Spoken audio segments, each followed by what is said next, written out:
Oopsie doopsie. Uh-oh. It's Karis.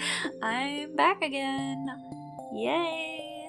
I have been procrastinating for quite a while now. I would say it's been a mental health break of about 2 months. And, yeah. But, the important thing is that I'm back. And I'm making things. I was inspired to get back into this because I've been playing a ridiculous amount of Stardew since the 1.6 update. Before that, I was playing an equally ridiculous amount of Baldur's Gate. So, Stardew, D&D, it's all on the mind, and I've finally got enough motivation to get back on it. So here we go. Welcome to part 3 of drawing Stardew Valley characters as Dungeons & Dragons classes. Today we're going to be looking at Elliot, Maru, and Leah. And for you animal lovers out there, yes, I'm drawing another animal today, and no, I have no comments about it. So let's just jump right into it with Elliot. So, Elliot, while drawing this, I was a little peeved. I was a little annoyed. I was a little put out, because look at that anatomy. Look at it. I did so good. And you might be asking, Karis, why are you annoyed that you did so good? It's because Elliot is the worst. Elliot is my least favorite bachelorette, and he's just, I don't know. I don't like him. So I'm upset that he turned out to be, one of my favorites of this whole series. I think he turned out super good for the amount of effort I was putting into him, which was minimal. Yeah, so Elliot is a Triton bard, which, I feel like both of those are pretty self-explanatory. He lives on the beach and stuff. Gave him a very fantasy, flowy, frilly outfit to go with his pretentious personality. I'm sorry to any Elliot lovers out there. I don't know what it is about this man that annoys me so deeply. On paper, he's perfect. He writes, he lives off on the beach with minimal possessions. He's got that kind of anti-materialism thing going on, living in the moment, focusing on his craft, all great things on paper. But then he opens his mouth and he starts saying shit, and I want to punch him in the face. So, there's that. Yeah, so he's a Triton bard, that's right. So, you'll see I'm drawing a violin here, and the reason for that is because I didn't want to draw a full piano. Compositionally, wouldn't have worked. Effort-wise, I wouldn't have done it. So, he's got a violin. Not canon, but it's canon for me. I could see him playing a violin. He would have very, first chair energy, if you know what that means. Yeah, so I gave him a very, as I was drawing it, I was like, this is a very Alexander Hamilton style outfit. But I had a lot of fun, especially with the ruffles. I think I said in the previous video that I've been really obsessed with ruffles because I finally learned how to draw them properly. And so I've just been practicing on everything. Anything gets a ruffle. If it's a cloth, it gets a ruffle. But yeah, his color palette was a little difficult to work with because he's got those Christmas colors going on. But I do think I managed to pull it together in the end. Partially, I think by giving him that bright blue skin tone, it really kind of diversified the color palette. Yeah, so I did have a lot of fun coloring him, and I'm just so annoyed with how good it turned out. This is, like I said, probably one of my favorite ones of this series, just because of how well it turned out. Here I am coloring the line art after coloring everything in. As usual. I don't learn, by the way. I don't learn. Maybe I'll learn in the last 2 drawings I have to do still to color my line art before I color everything in, so that I don't have to do a second pass of coloring. But, never happens. So, But I've seen some people actually, they duplicate their line art layer and do some fancy multiply layer things that kind of colors their line art for them. So I'm gonna have to figure that out because clearly I have a problem. So here I am going in with his skin tone. It took a lot of working to get this somewhere where I liked it. I'm going in with those, warmer purples to bring some life into his skin, but not overdoing it with the shadows was kind of difficult. Yeah, anyway. And then his hair turned out so shiny, I was so upset. I was like, man, it's a weird feeling when you don't want to draw good, but you end up drawing good, When you're like, really not like you're just in a blank state, you're not paying attention, you're just drawing because you don't care about the drawing that much, and it ends up better than the ones where you're actually trying hard. Like, what is this phenomena, and how do I get rid of it? Because I don't like it. It doesn't spark joy in me. It makes me very upset most of the time. So, yeah. And then I go in here and, do some adjusting of the colors because I still wasn't happy with them. And then I go in and add some scales because he's a Triton. He's a merman. He lives in the water. He's a fish. He's a fish. Yeah, and I was so happy with these like cool symbols that I added for the magic part here. I think it looks very like Zelda with the kind of bright blue, magic text. But anyway, here is Elliot as a Triton bard, and I didn't mention this, but I think he would be in either the College of Eloquence or the College of Lore. I really couldn't decide for him. He's a book writer, so, both of them kind of make sense. But there he is. Time to move on to Maru.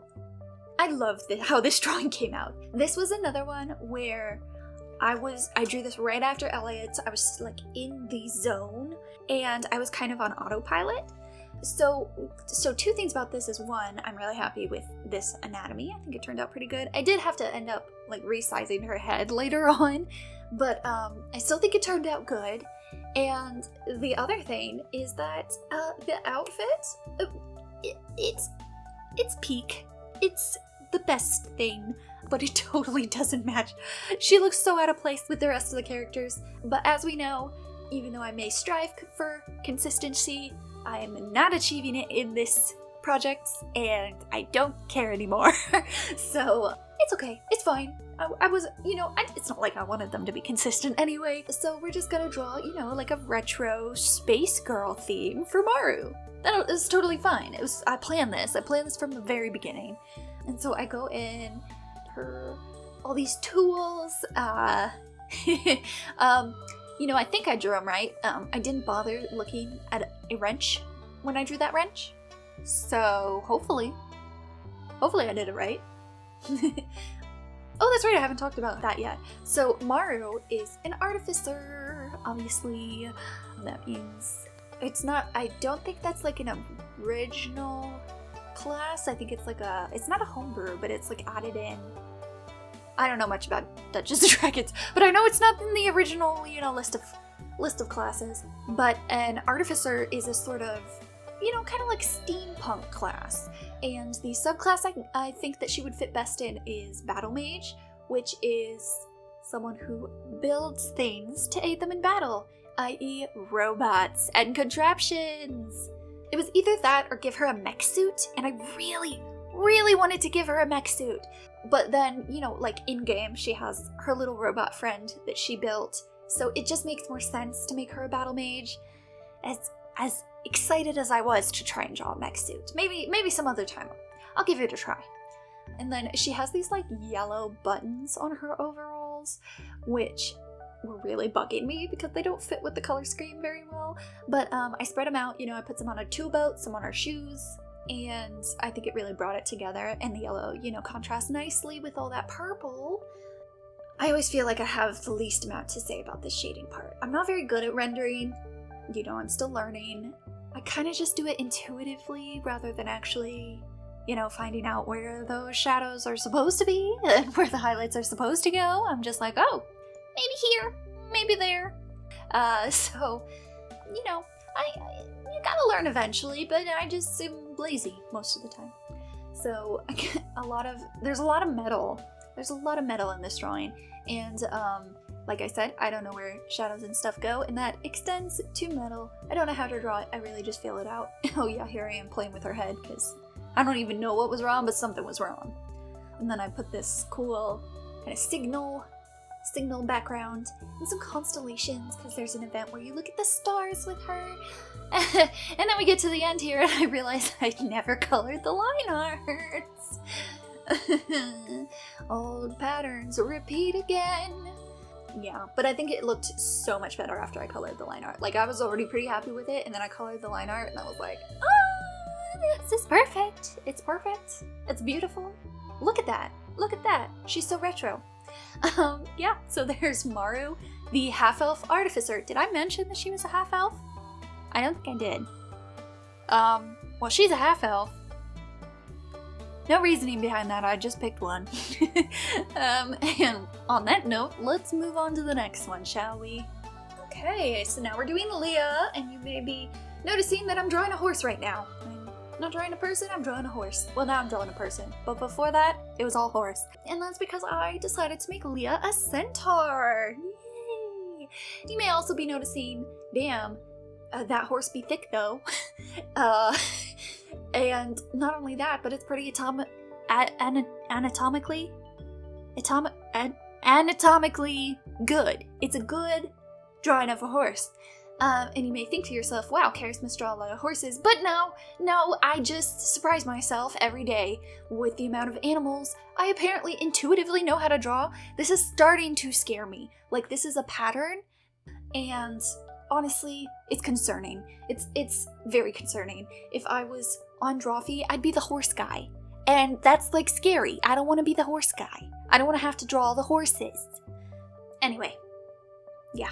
That's enough about horses. Let's talk about Leah. So Leah is a druid, which is my favorite Dungeons & Dragons class to play. I say that, I really haven't actually played that much Dungeons & Dragons, not out of lack of trying. It's just, it's hard to find a group. But I have played a lot of Baldur's Gate, and the point of that game, you're supposed to, like, choose different classes to be each time, and you get to play through a lot. Every time I'm making a character, though, it takes me 2 hours. It takes me 2 hours, first of all, to make a character, and then I'm, like, trying to decide what class I want to be, and every time I'm like, oh, let's be a cleric this time. Yeah, let's be a support character. I think that would be fun. Or maybe I'll be a big hitter. Maybe I'll be a barbarian or something, or a fighter. And every time I'm like, ooh, but I could be a druid though. But if I was a druid, I already know how to play it, and also I'll look really cool in the outfits, and I get to have a wild shape, and basically I have trouble expanding outside of my box sometimes. Yeah, anyway, back to the drawing. Leah, you might be wondering where all this purple is coming from. It's from her pants. Her pants are like this kind of grayish purple color, and I was really struggling with how I was going to fit this in. Like, positionally, it would make sense for the horse part to be purple, so I do end up going with that. And I do think I figured out a way to make it look good, but it was definitely difficult. And you may have just noticed, I just colored in all of my line art before I went in with the colors. I'm so proud of myself for that. This is the first drawing where that actually happens. I've got one more drawing already done, and I don't remember if I did it in that one or not, but I'm gonna really try for my next 2 drawings to remember, color that line art before you color in the base colors, girl. You'll thank yourself later. Yeah, and back to my ability to draw a horse. Look at that shading. This looks like something out of, what is it? You know in Fantasia, there's like that one song where there's all these like unicorns and they're all super adorable. But yeah, that's the kind of vibes I got from this. It was very like Disney 2D animated horse.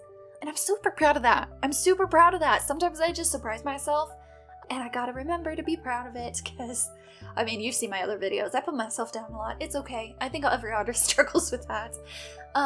Yeah, so then I'm going in with the green of her top here. One of my favorite things about this series has been adapting to the different color palettes of each of the characters, because a lot of the time it's not colors that I would choose to put together. And so it's really interesting to try and make it all work together in a more detailed, like close-up view. Because most of the time when you see these characters' full outfits and their full color palette, they're just these little pixel guys. They're just these little guys. So here is Leah, our centaur druid. Probably my favorite one so far. 1 because of horse, 2 because of druid, and 3 because of stick. Do you see her stick? That's a real nice stick. I put her little sculpture on top of the stick. Isn't that beautiful? Isn't that great? I turned her ugly sculpture into a beautiful stick. I'm a big fan of sticks. So there's Leah. Oh, and I decided she's probably in the Circle of the Land. That would be my guess. Or like Circle of Spores could be cool too, but I didn't really theme her that way. It's more leaves, so Circle of the Land it is. And here they all are, right next to each other, lined up in a row like cute little duckies. I don't know where I'm going with that.